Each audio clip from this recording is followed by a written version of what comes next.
Survivors no longer envy the dead.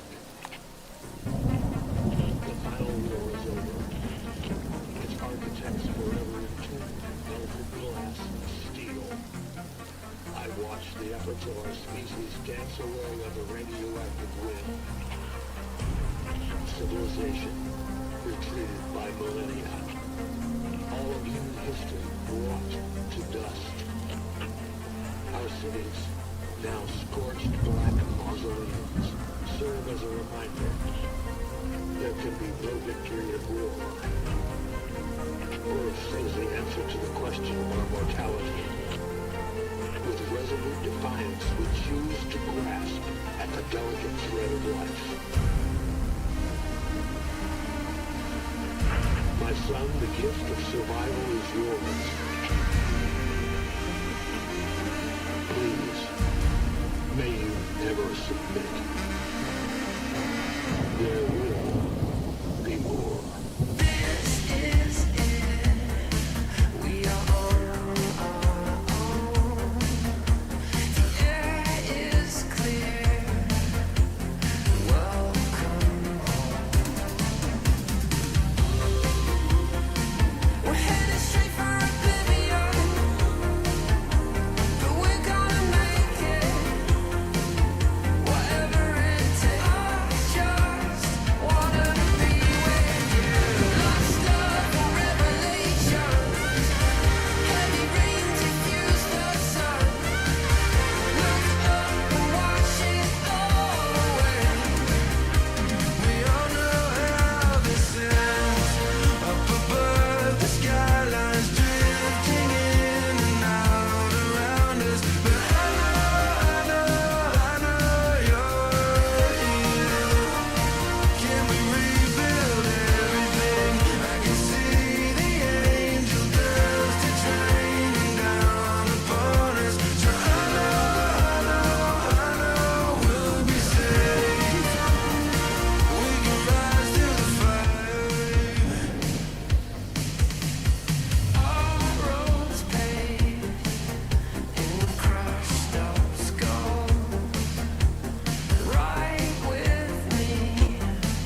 Herzlich willkommen zurück auf Shark America. We are back. Jack is back.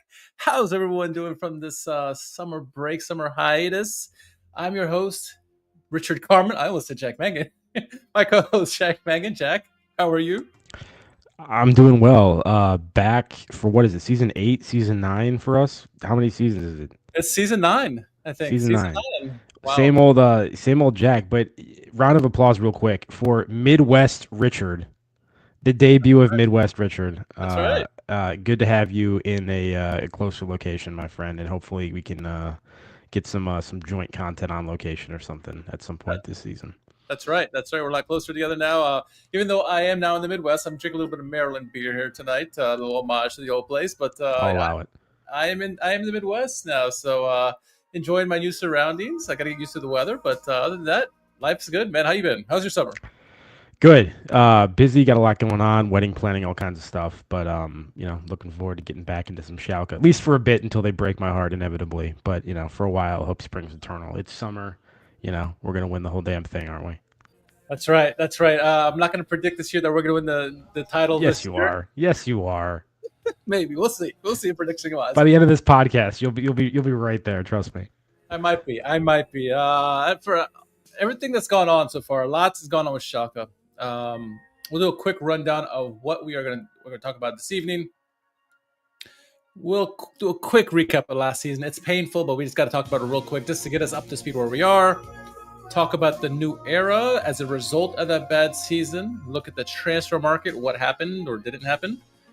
And then look at the season ahead. Season starts this Friday against Hertha Berlin. And yeah, it'll be an interesting time. Usually we start out with Hamburg, but Hamburg actually got promoted last year after 47 years. They finally figured out how to get back up to the Bundesliga. Hopefully we're not in that same boat that they are, but in terms of taking forever to get there. But excited for this season to go. Let's get into a quick recap about what happened last year. And just really, really quick. And first off, look out to everyone in the chat. We see you guys. Joseph, Anthony, Eric, everyone in the chat. Last season sucked. It really did suck. I mean, as much as it sucked over the years, we got relegated from the Bundesliga twice in the last, 5 years or so. Ups and downs, mostly downs. Last year was another thing because the possibility of relegation from the second division to the third division was all too realistic, Jack. Terrible season.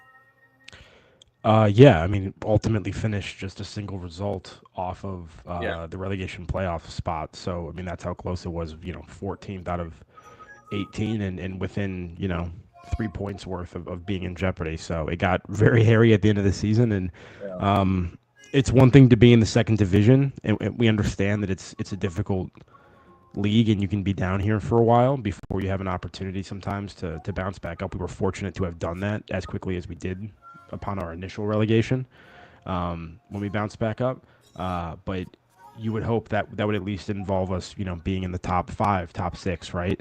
And kind of competing at the sharp end of the stick. But unfortunately, the past couple seasons, we've been looking like, we hardly belong in the second division for a lot of the games. And that's, very troubling and very worrying. It doesn't look like we're really building towards a promotion anytime soon in terms of the product that we've seen on the pitch the last couple of years. No, absolutely. And, it's one thing if we fought our way to survival, but really that wasn't the case at all. We backed our way into survival.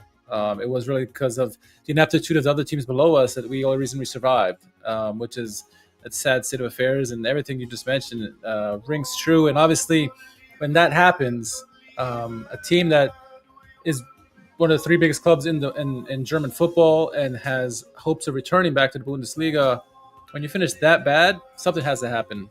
And things did happen. The first chain of events was Frank Baumann coming in, the new sheriff of town, new sporting director. Schalke realized that they maybe do need a sporting director. They went with the route San sporting director. Imagine that.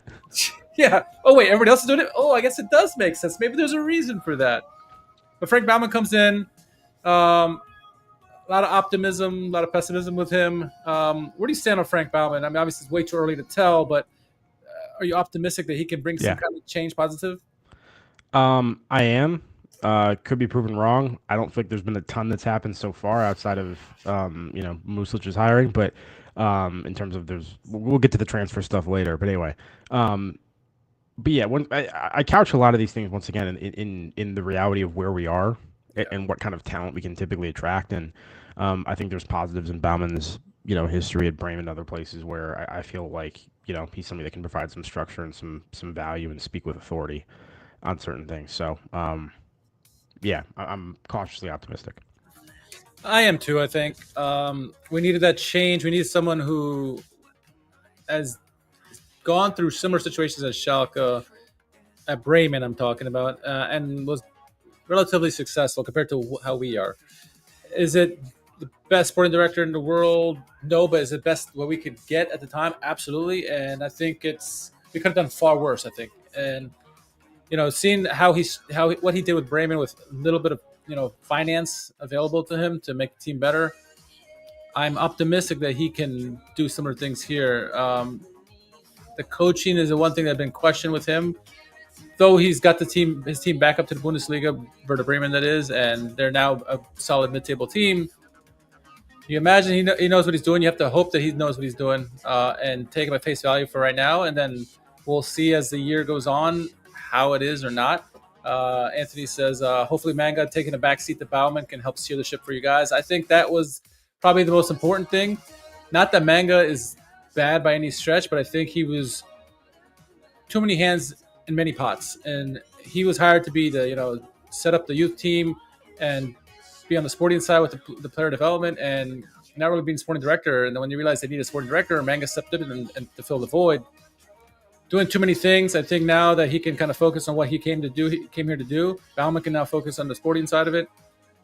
Hopefully they can work together. And I think the key for me, which Bauman talked about in his press conference, which I wanted to hear, is that everyone has a role. This is a hierarchy, and Manga. Everyone ultimately has to answer to Bauman, and if he can clean up that back room, which we saw so many times, a situation where there's fighting in the back about who wants this and that. Bauman's he made it, I thought, fairly cut and dry about how he's going to proceed and how it's going to work in the back. Where in the past, two guys could have arguments about who's going to sign this and that. Bauman's like, no, we're going to talk together and make sure it's all on the same page before we proceed. And I think that's the way we need to handle it, because it's been so chaotic in the back outside of the field, Yeah, I mean, not much to add from my side. I think that's a good summation. Certainly seems like he came in and tried to identify, hey, these are the people's strengths. This is what they need to focus on. Here's how they can contribute, and the more specific role they can play. We're talking like Yuri versus Ben Manga, that kind of thing. Yeah. Like I said, I think some of that structure hopefully will be useful as the season progresses, because we know there's going to be unforeseen challenges and drama that's going to require a steady hand to navigate through, because there always are with this club.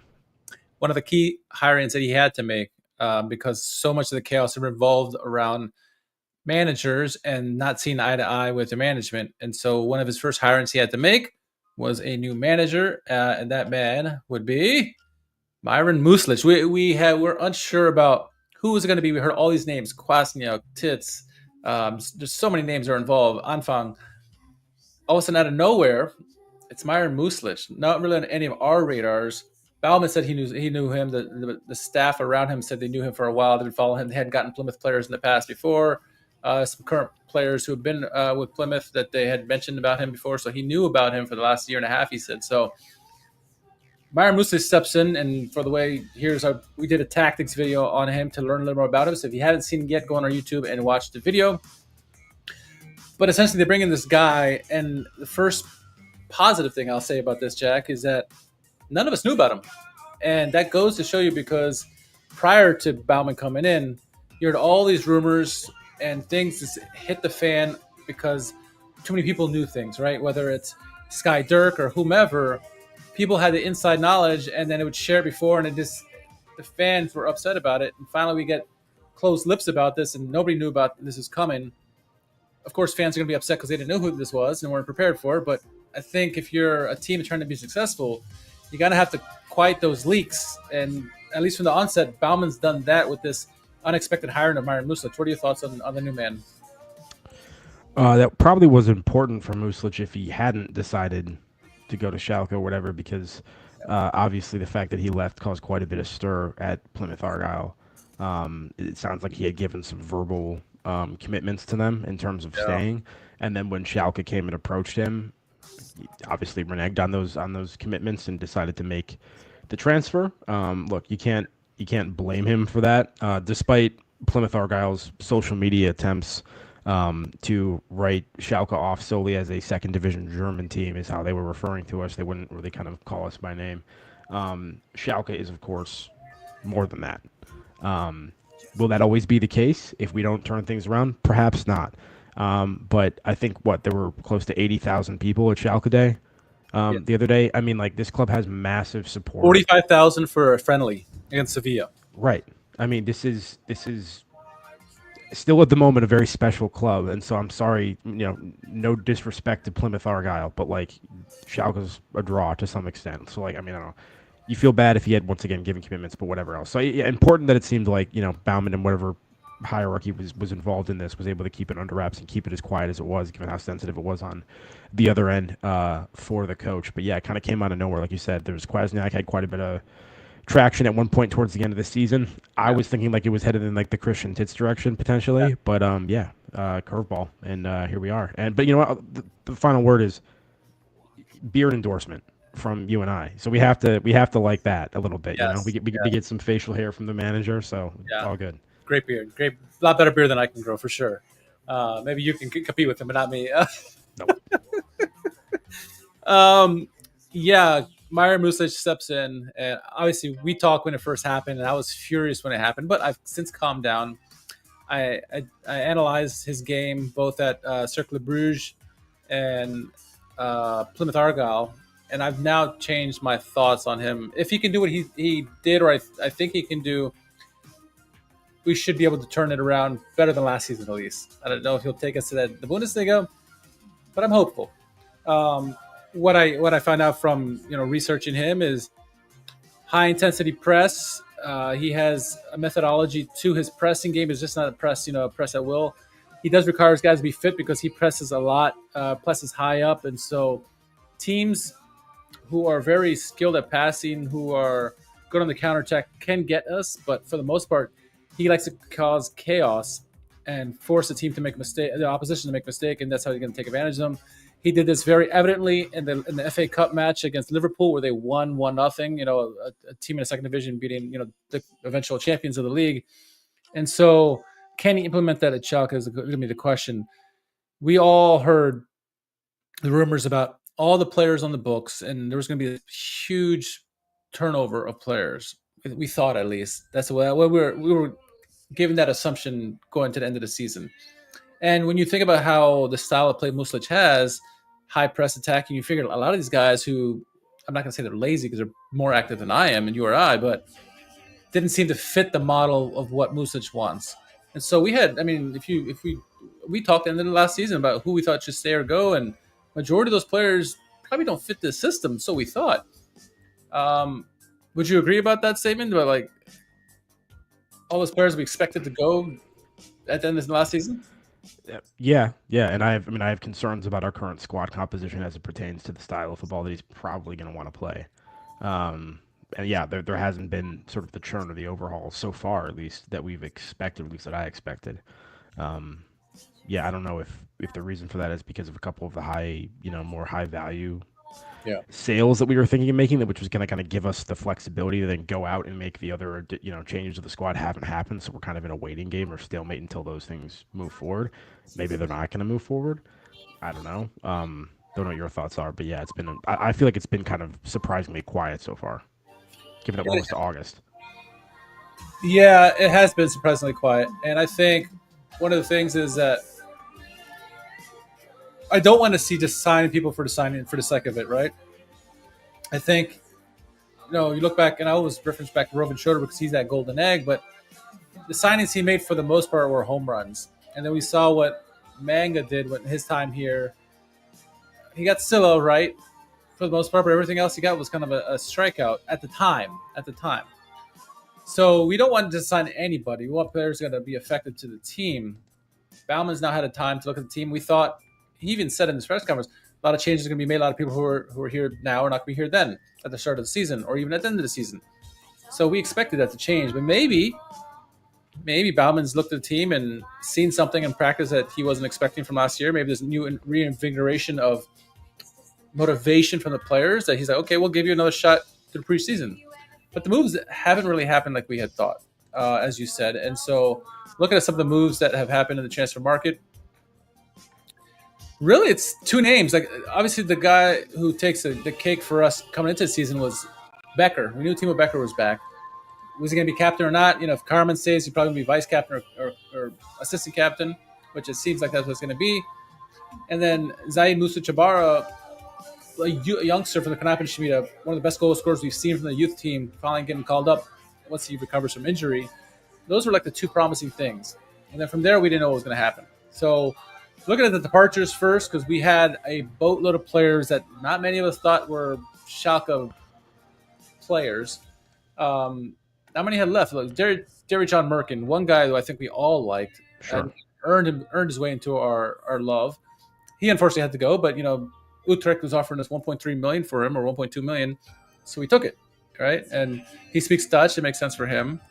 Paul Seguin, I think, a name that many of us thought at his best he did do very well, but Sure. it was so inconsistent with him. And I think when Hertha came, they're battling back and forth. I think Hertha ultimately won that in the sense that I think initially we wanted 1 million euros. They were pushing for 400 or 500 euros, and they finally got it for 400 euros, 400,000 euros, I should say. But he's gone. Tempelman sold, Gyamfi sold, and Hoffman sold. So that's only 5 names there that really got off our books there. Two of the biggest names, Thailand Bullet and Musa Silla, were names that were flirted about being sold. Even Bauman said in the press conference, we all thought both of them were going to go. Now Bauman threw the nugget out there, is like, I don't necessarily have to get rid of both guys. If I get rid of one guy, I can keep the other guy. And it's like, gave us a little bit of optimism. But with all of that, just 5 players gone, Jack. Are you... Kaminsky as well. Kaminsky, yes, you're right about that. Yeah. Moore as well. Fairman. Yeah. Yeah, so look, there's a few though. Merkin's been an important player. Seguin's been an important player. Kaminsky played a lot last season. Yeah. Templeman, whatever. But Aiden, Moore, these are guys that played a lot of minutes last year. Now, whether or not they're of the caliber that we want is debatable on kind of each individual count. But I still think that's, for a squad that wasn't particularly good last season, I think everyone would agree with that. There's a lot of parts of that squad in terms of minutes that just left. Now, maybe it's a good thing if in terms of we're going to overhaul that and replace that with better pieces. However, if we transition to what's come in so far, which we were just looking at a second ago, we have Timo Becker, which we knew about a while ago. That's not new. That we knew that before the season ended.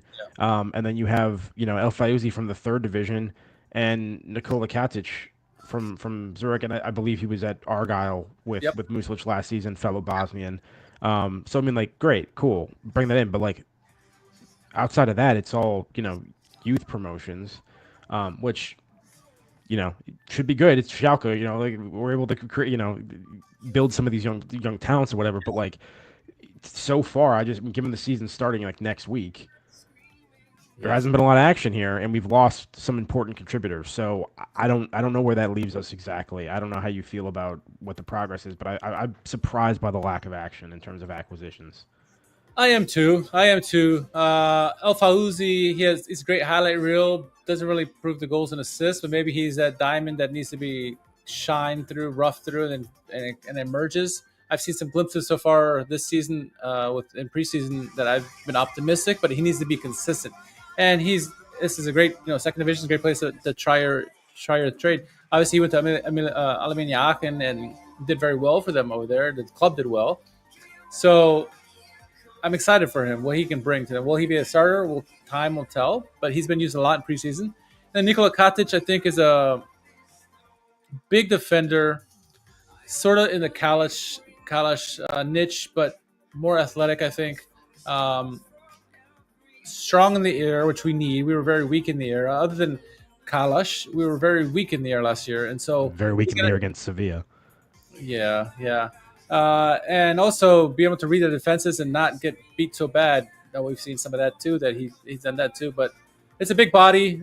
He's a youngster. Hopefully, he can improve, and he did well under Muslic. So hopefully, Muslic can revive some of that because I saw some stuff that was left me wanting more. But I'm willing to give anybody a chance with Schalke. But other than that, like you said, it's just the youngsters. Really, Chabada, Toure, Steve King will be a reserve because we obviously know Karius is a starter and Heckerin as his backup. Mertgen Ihan has some really nice play so far in preseason. Looking to see how much time he actually gets. Brian Lasma has been active. I don't know how much we'll see of him or if we'll keep him. Well, the thing I wanted to mention real quick while we were talking about center backs potentially is I mean, it seems like we're going to be using like a a chain of three in the back. Yeah. Probably a 3-4-2-1 or like something along those lines. With wing back play or whatever.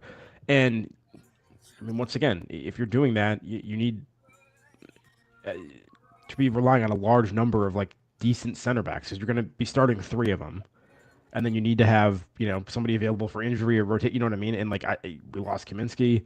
Yes, we bring in Katic. It's a direct replacement. Where Timo Becker's in there, right? So like that's good. But like outside of that, you better hope that like Merkin like makes a huge step and gets a lot of playing time.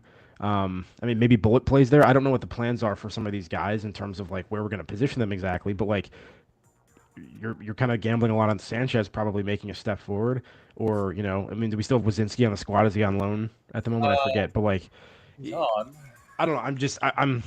I feel like we need another signing potentially. Kalish is still hurt, right? Like I don't know what his timetable to return is, but like he's still hurt and he's been very inconsistent. I think we need another name. I mean, I don't know. Maybe Cisse comes out of nowhere and reemerges. Like I know we have names in the squad, but I'm saying like a lot of these guys haven't really played a lot or been contributors recently. So I just have concerns about it from once again like what the tactical setup is to some extent or is likely to be and how that translates to the squad we have currently. I will say one of the names you mentioned at the end of last season, Harry Potter, Van Wonderen, and Fimple, they both said that Sanchez had gotten a lot better, has improved a lot since he moved to the U23s. We were hopeful about that. So at least to start the preseason thus far, he's been playing as that third center back. And he's been playing actually quite well. We'll see how that emerges when the league season starts. But you would imagine he at least get the nod to start it off unless there's something I'm missing from the preseason. But Sanchez seems to be that guy. I'm hopeful that he does shake off that first season rust in Germany. Hopefully he's acclimated a lot more because there's a good player in there, but it just for whatever he couldn't figure it out in the first year, nerves or whatever the language, I don't know. But he seems to have been calmed down a little bit more. I think going to the U23s was very helpful for him, at least at the early onset. Yeah, if they've seen what they need to see from him in the training camp so far to like be like comfortable with it, then like I'm totally cool with that. I'm just saying like some of these guys have been very fringe so far, and it feels like we're gonna have to rely on them fairly heavily this season. But yeah, sorry, continue. Yeah, obviously Henning Mitrosian's back, but he'll be I imagine a role player if he stays. But I think it's his youngsters we're gonna have to rely on, and I think I'm gonna be curious how they implement them into the team. They're obviously gonna get minutes. The question is, are they gonna get starting minutes or not? Gruger is obviously gonna be heavily impacted in this. We'll see what the lineup that we saw against Sevilla, which I actually can go ahead real quick to show that. We saw some of the youngsters in there, right? So you go to back three. Obviously, Karius is a starter.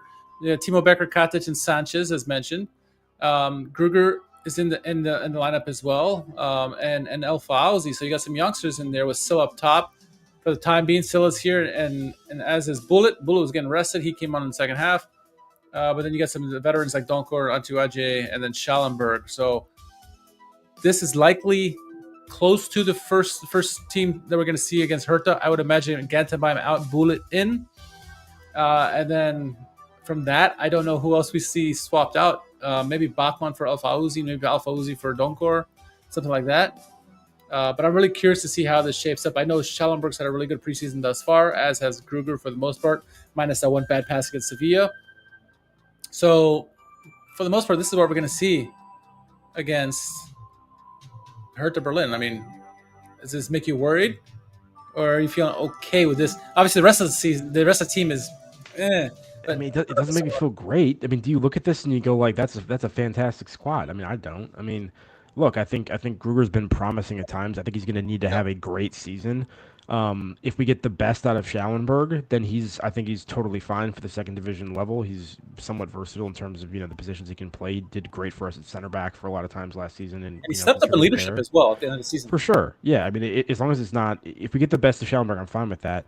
El Fayouzi, we'll see. It's a new signing. I mean, but Donker, Gantenbein, yeah, eh. And then once again, like Sanchez, sure, if he ends up being totally fine at that level, that's great. Then that'll become good very quickly. We have to see that. Antoiage, is that your ideal like kind of like wing player? Like I haven't disliked him when he's played, but he seems more kind of like super sub.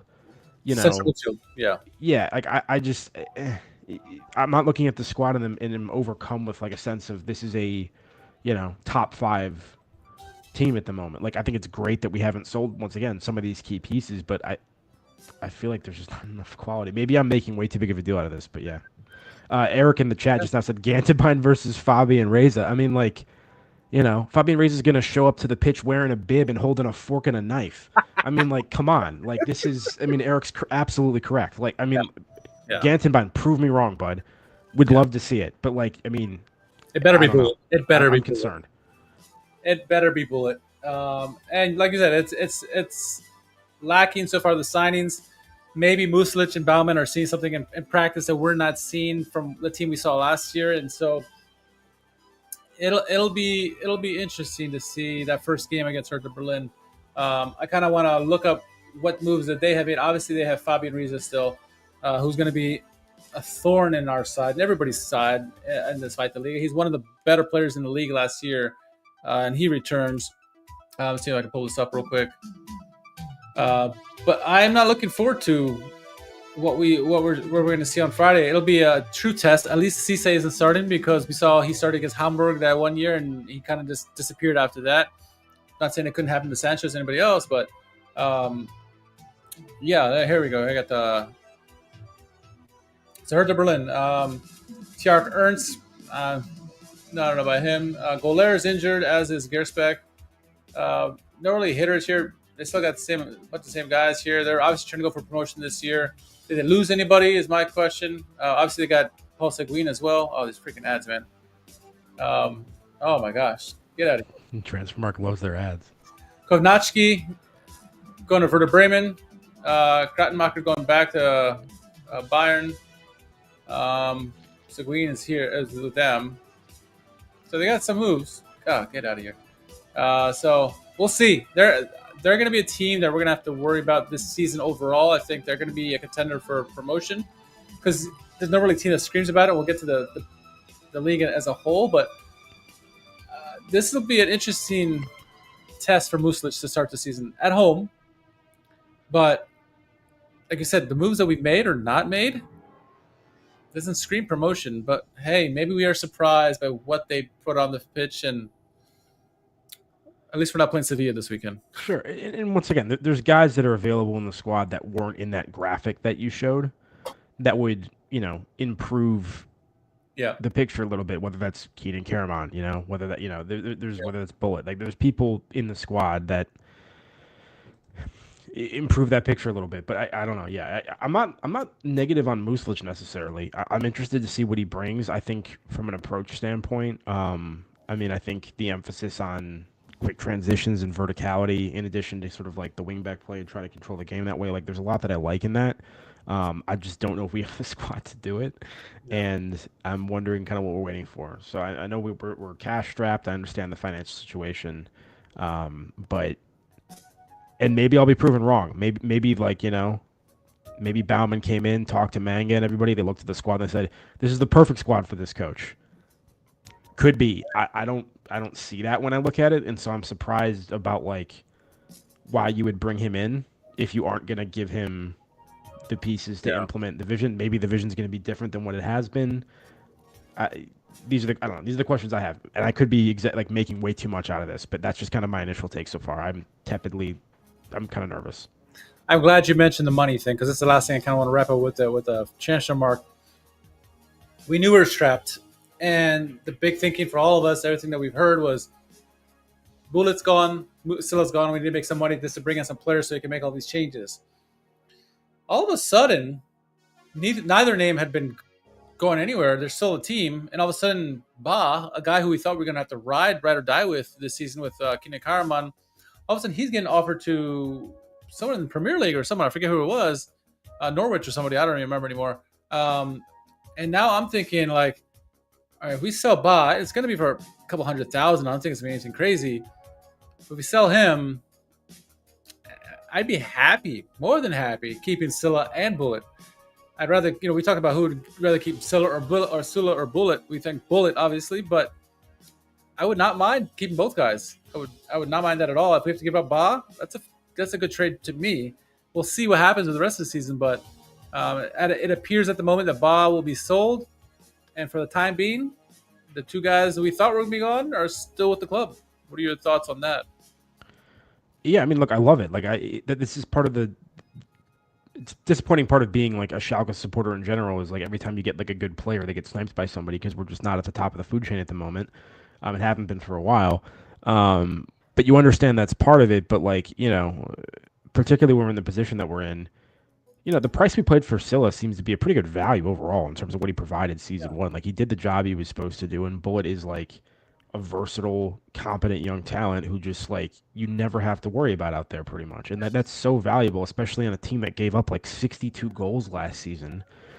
You need to maintain whatever like positives from that you can, and Bullet's certainly one of those. I mean, like it's just not an area you want to get weaker in at the moment. So yeah, the idea that these guys are still both on the squad at the moment is awesome for me, and I love that. That's huge. I just once again, there's still been a lot of people that have departed, and I feel like we need to beef up the squad to some extent. If we want to sell Ba and flip him immediately and make a little bit of a profit, that sounds great to me. I don't really mind that. I'd be happy keeping Silla instead. Yeah, I mean, we'll see. I know we're cash strapped. I get the situation. It's just, Well, we had a preseason, most of friendlies against teams that we're very close with. Nothing really to write home about. You just got to see a little bit glimpses about what Muslic's tactics are going to be more than anything. You really can't take any stock about the players that were even played. Some comments that I saw from the Sevilla game I thought were interesting takes taken to this Friday against Hertha Berlin. Some of the comments I read online says the wingbacks today were a big problem. Obviously, Gantenbeim is one of them. Not enough pressure forward to stop Sevilla's possession. So this is what with Muslic, one of the weaknesses for him is like the team does have a very, very high line. They press very, very high. If your team that has good possession and has good passing abilities like Sevilla does, you can break that. And then, Sevilla had 4 goals in the game as a result. So we have to watch that. There are maybe a couple of teams in this league that can do that against us. The only decent performances were from Timo Becker and Thailand Bullet. So that's good to see that those two players are doing well. Our coach operated with a lot of long balls in the past to concrete on pressuring the opponent in their half, other than perhaps Remmert. I'm excited for Remmert, by the way. I'm going to discount Hoyland until he stays healthy for 5 games in a row. We don't really have a target man for these balls. Moving the ball forward slowly, on the other hand, is risky, but we're playing with high lines. So I'm trying to see what else. I'm not seeing much of a plan B that isn't solely from an absolute Musa Silla or Karaman. I mean, some of the positives they said, Ayhan, Sanchez, Katic, Kalash, Becker, Bullet, all those guys who played, they were all good last year, and that should be a big step up from last season. We'll see how much that stays. Hopefully, Karius stays healthy as well. And then this person has commented that other than maybe Magdeburg, Elfersberg, and I think probably Hertha Berlin, not many teams have possession like a Sevilla type possession. So maybe that high pressing by Muslic will be beneficial, will cause chaos in the positive way for us this season. But we'll see. I really can't read too much in preseason, and I know you don't as well. First game is this Friday, and so we'll see how it all shakes out. But at least there were no major injuries, and I think that's the biggest takeaway I have so far, other than Bullet and Silla staying. Yeah. I think that's fair. I mean, I guess from the Sevilla game, all I would say is like, it's a La Liga opponent. I mean, so take that, into consideration to some extent. I do think it's troubling that we gave up as many like aerial goals as we did against them, because that was a weak point last season, and it certainly seemed to be a weak point this season. What I will say in response is a couple of their headers were just like really, really nicely executed, and like you're probably not going to see that level of accuracy on that few chances like over the course of a season from second division opponents. So like I don't know if they're going to be that clinical. Right. I was concerned about them getting in behind, as you mentioned in the high line. Like we're going to see how that plays out over the course of the year. Bobby Reeves, watch first game. It could be something that we start off with like super optimistic, and within 3 games we totally abandon. If it, you know what I mean, like so we'll have to see how that works. I thought the last thing I'd say is like Karius made a couple big saves at key moments, which is he's gonna have to be huge for us this year. And if he can stay healthy and be what he looked like he was gonna be during his his few games that we had him last season. As I mentioned, I think one of our final pods, that could end up being sort of like the biggest off-season signing is like not losing him, right, and retaining him for a whole season. That could end up being like one of the most impactful things we did. And certainly, with new components of the back line, hopefully it's the leadership there and the experience, he'll help, organize and mold them into a cohesive unit. So, we'll have to see. Nice penalty from Silla, bar down. Yes, see that. And also, it's good for the Schalke spirit to have a Salazar goal. Wouldn't you say? It is. I mean, nice. It feels like we're tapping into something there, He's got the passion, too, that his brother has, obviously. We'll see if he has the skill set that his brother does, but good to have a Salazar scoring, playing and scoring goals and stuff like that for Schalke this year. So it'll be an interesting season, no doubt about it.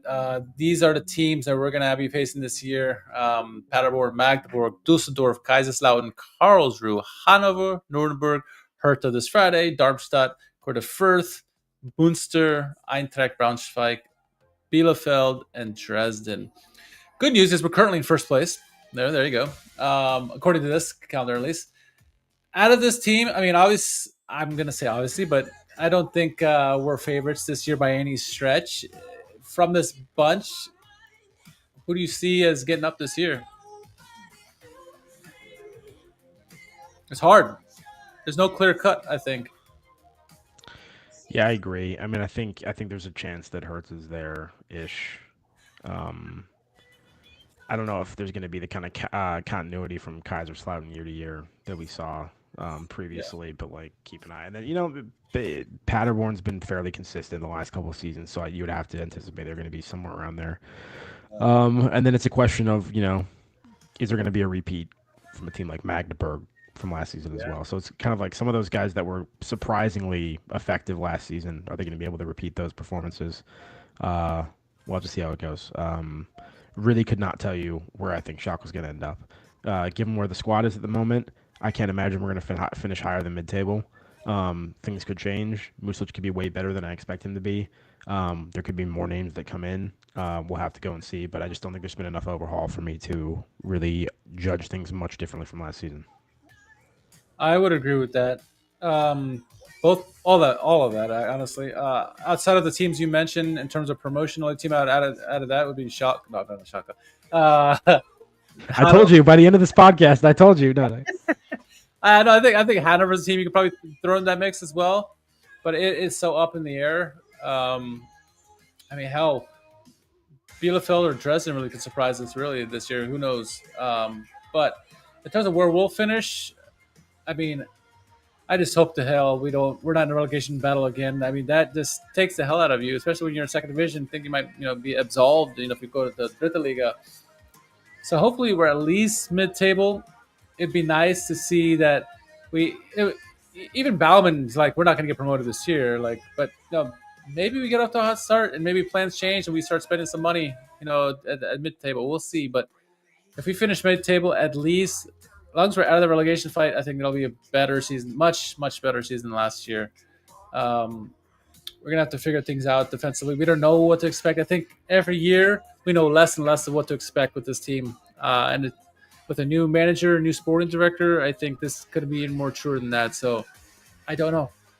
I want to enjoy the season, but it's been a long time since we enjoyed the season, Jack. It's the last promoted season. That was the last time we had in probably our 9-year spell. There's probably 2 years that had really happy years. And that was the second place and then the promotion.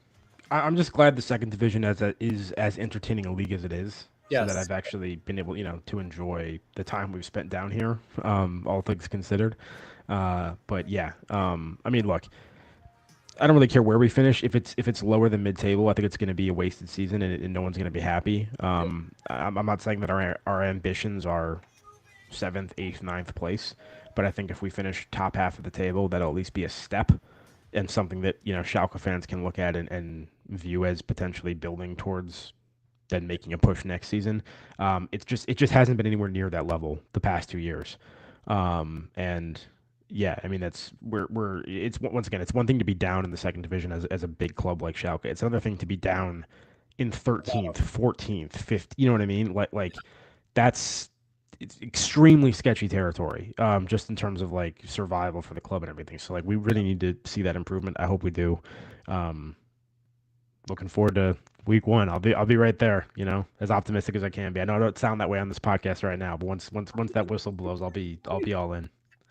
The game is this Friday. It is on ESPN Plus. So if you don't watch it live, you can be able to watch it on demand, which is great. Derek Ray came out with a tweet and said that all the games should be available one way or fashion on ESPN Plus in the United States. So hopefully that's true. We've heard that song and dance before, whether it's been technical difficulties or just ignoring despite the Liga. I'll believe it when I see it. I trust Derek Ray. So hopefully that is the case because Friend of the show, Derek Ray, by the way. Friend of the podcast, Derek Ray. He was on our 100th episode, which is so long ago now. I don't even know what the year it was. It's like third or fourth year or something like that. A while ago, yeah. It was a while ago. We were much younger guys back then. But what are your predictions for this Friday? Yeah, you don't have to. I predict that Fabian Reyes is gonna eat. He's gonna feast. I think we're gonna lose. Unfortunately, game 1. I think there's an opportunity to grab points. Certainly within the first 5 games of the season. I think there's a chance that we could come out of the first 5 or so games looking halfway decent, but I'm not super optimistic for match day 1. Yeah, neither am I. And you mentioned those first 5 games. We play Hertha Berlin, obviously this Friday. Then we play Kaiserslautern, followed by Bochum. I forgot Bochum was in the league. Dresden and Holstein Kiel. So first 5 games, a lot of good opportunities in this game. Yeah, I'm scared to death of Fabian Riese. Former Schalke player, always do well against us, especially Fabian Riese is one of the better players in the league this year. You would probably imagine if he stays healthy, will be in there for one of the high goal scorers of the season for the league. I'm